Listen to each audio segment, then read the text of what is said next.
All right, everyone. Beijing Biden completely failed optically at his first really major diplomatic event. Of course, keeping in mind that right now Asian politics is near the top after just maybe the border crisis, and that's, semi-interior politicking when you're talking about the U.S. border with Mexico. Now, really framed in the sense of China becoming increasingly hostile, relations with Japan now have become specifically more important even than they already were, and Japan is on the short list of top allies, certainly in the region, but even in the world.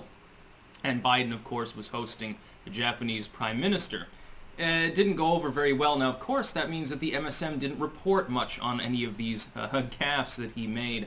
First and foremost, though, if you're watching this video on YouTube, there will be a pinned comment down below the video with links to 4 other video hosting sites that I use: BitChute, Minds, Odyssey, and Dailymotion. BitChute, Rumble, Odyssey, and Dailymotion, sorry. Minds is more social media. I use that too, though. Link in the description. And you can join me there. Keep in mind, I do 2 videos a day on all of those platforms, but don't put them on YouTube. Sometimes it's because the topic is verboten. Sometimes it's just, I want to make 4 videos, but I don't want to bother prioritizing YouTube when it algorithmically demotes everything I do. Seriously, take 10 of my videos, or 10 of yours, copy out the title of the video verbatim and pop it into search and see what happens. It's not always the first result, even if you're signed into your own account, which is kind of counterproductive and transparent and obvious what YouTube's doing. Anyway, oh boy. Link in the description first and foremost, archived of course, to one particular story where, and he's got this problem. Joe Biden comes from an era in which calling someone boy or son or whatever, that's just, you're older than they happen to be, and it's not seen typically as odd. But he's even been in trouble before. I think, was it Cory Booker? I think at one point he referred to him as boy or something. I can't remember exactly who. I know he was pissed at him, and Biden has had problems with this because he's outdated. He's almost 80. So when he uses the term boy to refer to the first Japanese American to win the Masters, I guess, in the presence of him, his family, and the Prime Minister, that's seen as odd, specifically because there's the ethnic component there. Now, do I consider this to be insulting? No. Do I think that he was insulted? No. The person that he called boy, but he's like, oh, a Japanese boy, and he's like 29, so he's not exactly a boy anymore, you could say. But keep in mind, compared to Joe Biden he is, but when you're the president of the United States, you gotta keep optics in mind. Biden has failed consistently to do that, though, because he's a little bit cuckoo. He's just out to lunch. He's literally got early stage Alzheimer's. Then, of course, the first day, initially he wasn't feeling too well. We're not sure exactly why, and then was belated in greeting the Prime Minister. That's not a huge thing, but it's still funny. And then I guess for their luncheon, in which they were speaking, I guess they had like burgers and fries. Now, normally, again, this is why Trump excelled in Asian politics. This is why he got along well with Jinping and could put him in his place, and he got to meet with Kim Jong-un and stuff. This is why Trump succeeded where most presidents have failed. Americans, by and large, because of a lack of experience, which Trump didn't suffer from because he's done hefty business in Japan, China, and Korea and so forth. That was his particular skill set, was perfect for the situation. Biden is the burger and fry all-American 50s do. But normally, political decorum would suggest that the trappings of an important state meeting would generally be shifted according to who you're meeting with.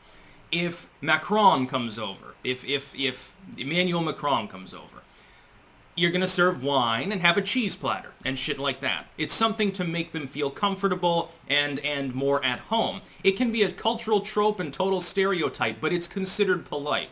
When the Japanese Prime Minister comes over and you're giving him, probably vegan burgers and steak fries and stuff, well, yeah, he might like that, but I'm sure that he raised an eyebrow at it a little bit.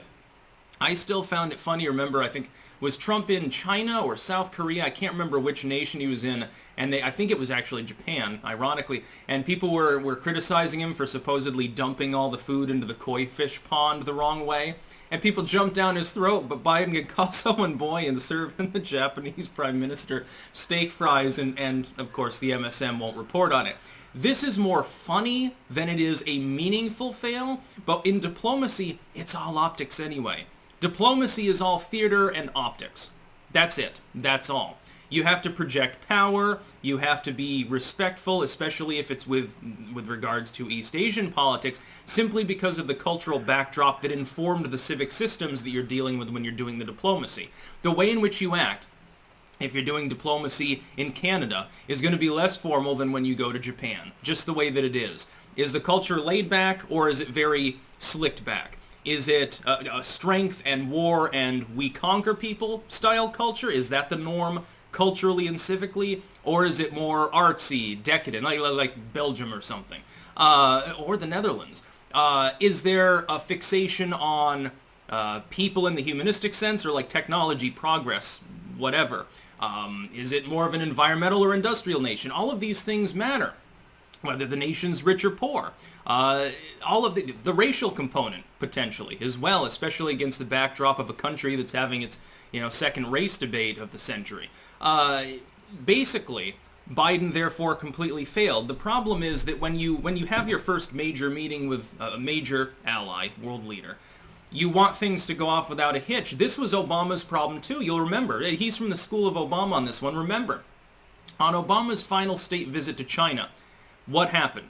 The Chinese didn't roll out the carpet. There was no one there on the tarmac to greet him. And he basically gets off the plane, looks around, and what he should have done, if he wanted to project American power, was get back on the plane and leave immediately. And then send a strongly worded letter to the Chinese at the time. Instead, he basically just shrugs it off and walks, across the tarmac to his car, where he's received by the Chinese and gets nothing accomplished. This is a symbol, I think, of what's probably to come in U.S. Asian politics especially. Biden's not going to have a problem if he's talking to Mark Rutte. He's not going to have a problem if he's talking to Boris Johnson, although they don't seem to be on talking terms most of the time unless it's heated exchanges. Or Merkel, or someone, nobody cares. European leaders, specifically Western Europe, Canada, Mexico to an extent, although Obrador there, I believe, their president, actually got along with Trump more, which is hysterical since Trump supposedly is xenophobic against Hispanic people. Biden won't have a problem with that, but then no U.S. president's going to have a problem talking to the closest cultural allies. Asian politics is different. Japan is one of the key allies in the region, but the culture is not the same. Something gets lost in translation with Joe Biden with such things. And I mean, it's more funny from the outside looking in. The problem is the U.S. diplomacy is actually meaningful. It'd be like, imagine that the Prime Minister of Luxembourg makes a gaffe when he's on a state visit to Taiwan. It doesn't really make a difference because, Luxembourg is small and not military guarantee for all of Western trade routes. With the U.S., it's different. And Biden doesn't consider it a joke so much as he's just demented. He's not capable of following the script. Dude, he goes off kilter and says weird shit with a teleprompter in front of him. When he's in an interpersonal meeting, you've got to have that decorum, and they just didn't have it.